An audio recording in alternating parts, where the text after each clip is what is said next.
Question number 1. When working in the field on a hot day, drink water only when you feel thirsty. True or false? Question 2. Beer or coffee can hydrate a worker in the field as well as water. True or false? Question 3. Workers suffering from heat exhaustion simply need to drink some water and they can keep on working. True or false? As a child, I grew up on a tobacco farm in North Carolina, and I worked in tobacco with my family, with migrant farm workers, and it is quite a difficult job. Did you prime it? What did you do? No, I did not prime the tobacco. I helped transplant it, which is set the tobacco out, and also then helped top the tobacco, which is breaking the flour in the top out. That can definitely be a hot, sticky job. Important things when you're out in the field is to know where you're working, know the physical location, and also know the location of your local health clinic or even emergency room in case you need medical assistance. Anyone working in the fields or even an indoor environment that's hot needs to stay well hydrated. Remember to drink the 2 to 2.5 liters of water per day because that's what the body requires in order to operate normally. Avoid beverages with lots of caffeine and sugar.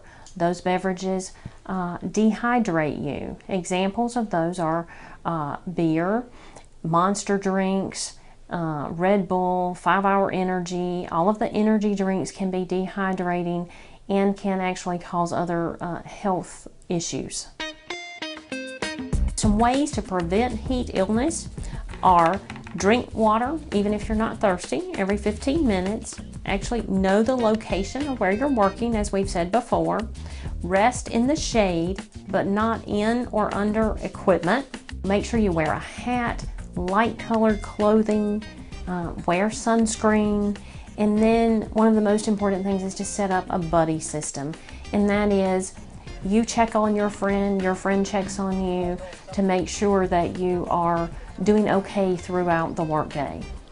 When the body is not able to maintain its normal temperature, then heat-related illnesses can occur. It is the responsibility of the worker that knows their own health problems and their own health habits, as well as the employer, to work together to prevent the heat-related illnesses and stress. Examples of heat-related illnesses are heat cramps. This is when the muscle aches or cramps, and oftentimes this is due because it's lost the fluid or minerals that you need to continue working. So another heat-related illness is heat exhaustion. This is more serious. Some of the signs of heat exhaustion could be headache, nausea, dizziness, weakness, confusion, and thirst, excessive thirst. When you suspect that someone has heat exhaustion, the person should be removed from the hot area. They should be given liquids to drink.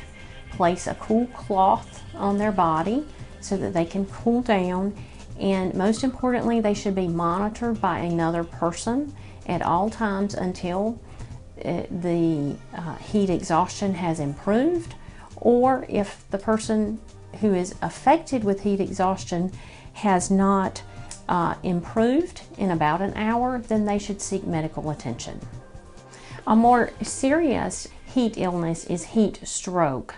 And heat stroke can be life-threatening and can even result in death. So this is a medical emergency, and it is best if you suspect heat stroke, which has the symptoms of confusion, loss of consciousness, sometimes seizures, and sometimes folks with heat stroke actually stop sweating.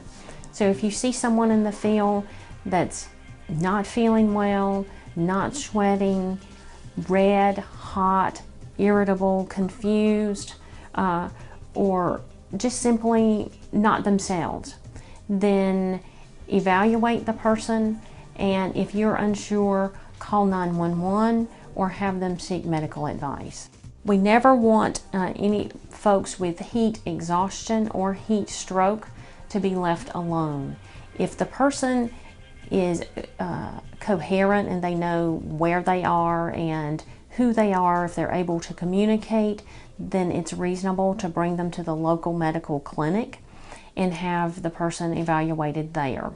If the person is confused or not sweating, very hot, then the best advice would be to call 911. Remember to drink the 2 to 2.5 liters of water per day. Avoid drinking sodas.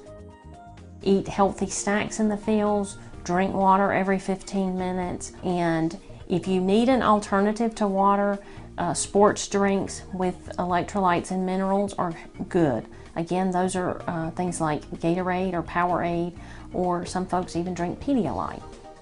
I tell people, please don't drink beer. Beer is not hydrating.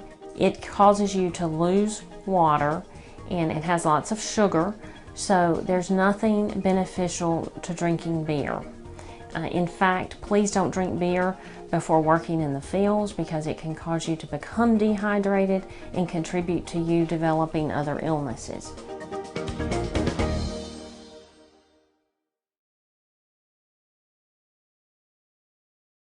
Question number 1. When working in the field on a hot day, drink water only when you feel thirsty. True or false?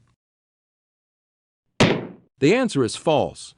You need to drink water every 15 or 20 minutes, whether you feel thirsty or not. Remember, to function properly, your body needs 2 to 2.5 liters of water a day. Question 2. Beer or coffee can hydrate a worker in the field as well as water. True or false? The answer is false. Beverages with lots of caffeine and sugar, such as soda or coffee, actually dehydrate you. Beer, too, has lots of sugar and can cause you to lose water. Question 3. Workers suffering from heat exhaustion simply need to drink some water and they can keep on working. True or false? The answer is false. If someone is suffering from heat exhaustion, they should be removed from the field. They need to drink water and use a cooled cloth to help them cool down. They need to be monitored by someone else, and if they don't improve in an hour, they need to seek medical attention.